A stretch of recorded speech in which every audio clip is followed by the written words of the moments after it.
Shalom saudaraku yang dikasihi dan diberkati Tuhan. Selamat malam, salam sejahtera buat kita semuanya. Apa kabar saudara malam hari ini? Doa kami saudara selalu dalam keadaan yang luar biasa baik, tetap dalam penyertaan dan pemeliharaan Tuhan yang hidup. Puji Tuhan, malam hari ini berjumpa lagi dengan saat teduh dan doa sebelum tidur. Saat teduh malam hari ini berjudul Menjadi Umat yang Setia. Saudaraku yang dikasihi dan diberkati Tuhan, bila kita membaca dan melihat dalam Wahyu pasal yang kedua ayat yang ke-8 sampai yang ke-11, kita mendapati ada jemaat Smyrna, salah satu jemaat yang dipuji oleh Tuhan karena kehidupan mereka yang tetap setia dan beriman kepada Tuhan. Smyrna adalah salah satu kota yang terletak sekitar 50 km di sebelah utara kota Efesus. Smyrna merupakan kota yang begitu indah dan menjadi kota perdagangan yang cukup strategis karena jalan-jalan yang menghubungkannya dengan kota-kota lainnya. Selain itu, terdapat pula pelabuhan yang sangat mendukung aktivitas perdagangan. Dari ketujuh jemaat penerima surat di dalam kitab Wahyu, hanya 2 jemaat yang tidak dicela oleh Tuhan, yaitu jemaat Smyrna dan jemaat Philadelphia. Oleh karenanya saudara yang dikasihi Tuhan, malam hari ini kita akan melihat pujian apa yang ditujukan kepada jemaat di Smyrna, sehingga dari itulah kita akan belajar untuk menjadi jemaat yang setia kepada Tuhan yang hidup. Yang pertama, firman Tuhan mengatakan, "Aku tahu kesusahanmu." Kata Yunani yang digunakan untuk kesusahan berarti tekanan, masalah, bahkan penganiayaan. Kota Smyrna yang memiliki ikatan yang begitu kuat dengan Roma juga memuja kerajaan dan kaisar. Bahkan ada sebuah sumber yang mengatakan bahwa di kota ini pernah dibangun sebuah kuil untuk dewi yang melambangkan kota Roma, yang kemudian disembah juga oleh orang-orang Smyrna. Untuk menyukakan kaisar, pernah diadakan kompetisi untuk membangun sebuah kuil yang akan dipersembahkan bagi Kaisar Tiberius. Kompetisi tersebut melibatkan seluruh Asia dan kota Smyrna yang meraih kemenangan. Berhubungan dengan penyembahan kepada Kaisar inilah yang kemudian membuat jemaat Smyrna, karena menolak untuk menyembah Kaisar, mendapatkan masalah, kesulitan, bahkan tekanan dan penganiayaan yang begitu berat. Salah satu contoh orang yang mengalami hal ini adalah Polikarpus. Polikarpus adalah orang yang mengalami penganiayaan yang begitu berat karena dia mempertahankan imannya kepada Tuhan. Yang kedua, firman Tuhan mengatakan, "Dan kemiskinanmu." Sebagai orang-orang yang beriman kepada Tuhan dan tidak mau menyembah kaisar, jemaat di Smyrna kemudian dipersulit di dalam berbagai macam usaha yang mereka lakukan.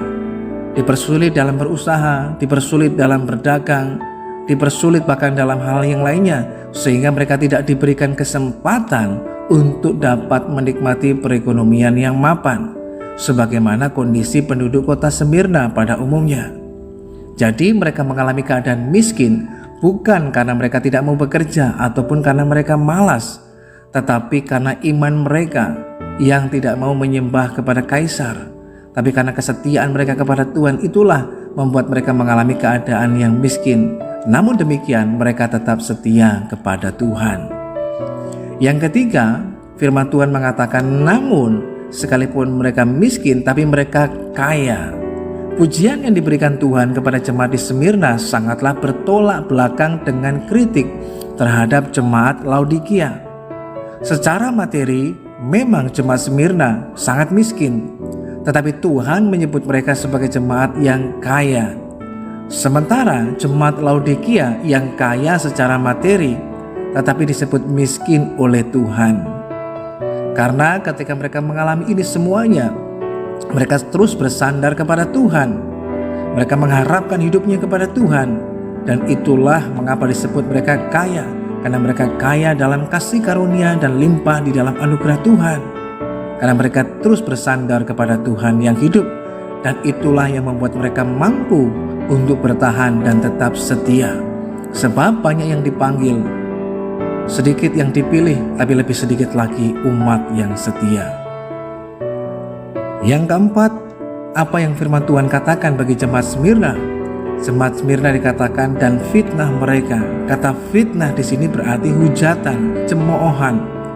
Penderitaan jemaat Smyrna begitu lengkap.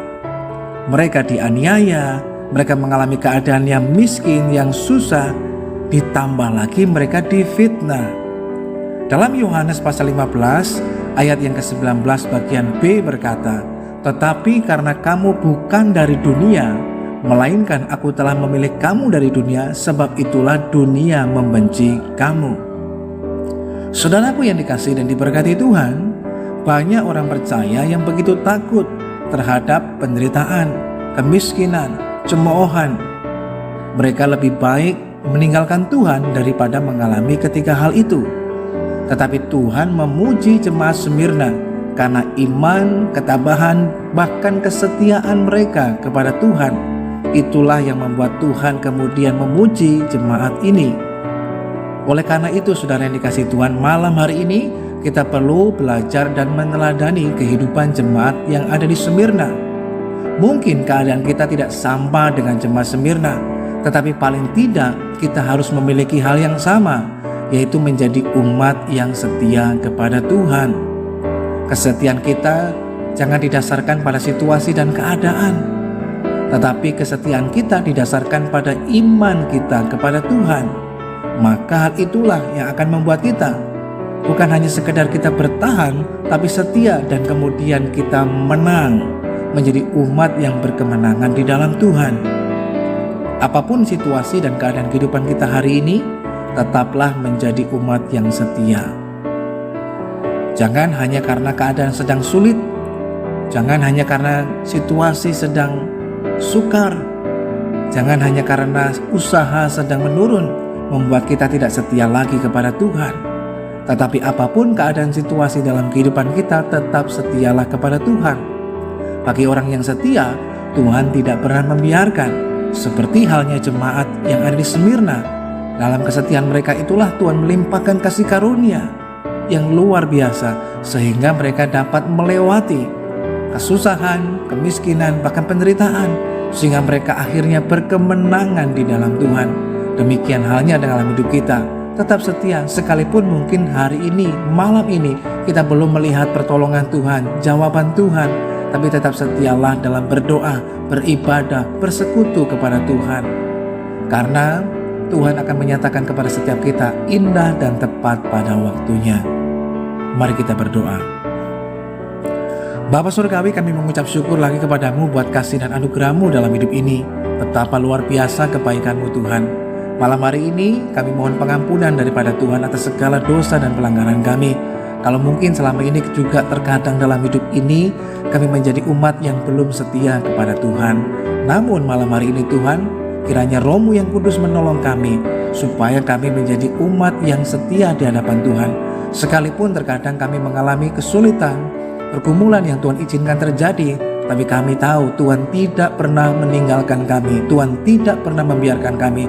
Tuhan memperlengkapi kami dan memampukan kami untuk dapat melewati semuanya itu dan berkemenangan di dalam Tuhan. Kami mengalami kemuliaan di dalam Kristus Yesus Tuhan. Malam hari ini kami menyerahkan lagi seluruh kehidupan kami dalam tangan Tuhan. Kalau sebentar kami akan tidur dan beristirahat, biar kiranya Tuhan menyatakan penyertaan dan perlindungan-Mu atas kami. Ini doa kami dan syukur yang kami naikkan hanya dalam nama Tuhan Yesus Kristus, Juru Selamat kami yang hidup. Haleluya. Amin. Lebih baik tidak menikmati kenyamanan di dunia daripada tidak menikmati kemuliaan kekal di surga. Arahkanlah pandangan kita pada hal yang bernilai kekal. Jangan selalu pada hal-hal yang ada di dunia ini yang fana. Sebab banyak yang dipanggil, sedikit yang dipilih, dan lebih sedikit lagi yang setia. Jadilah umat Tuhan yang setia. Selamat malam, selamat beristirahat. Tuhan Yesus Kristus memberkati kita semuanya, dan sampai berjumpa lagi pada saat teduh dan doa sebelum tidur yang selanjutnya.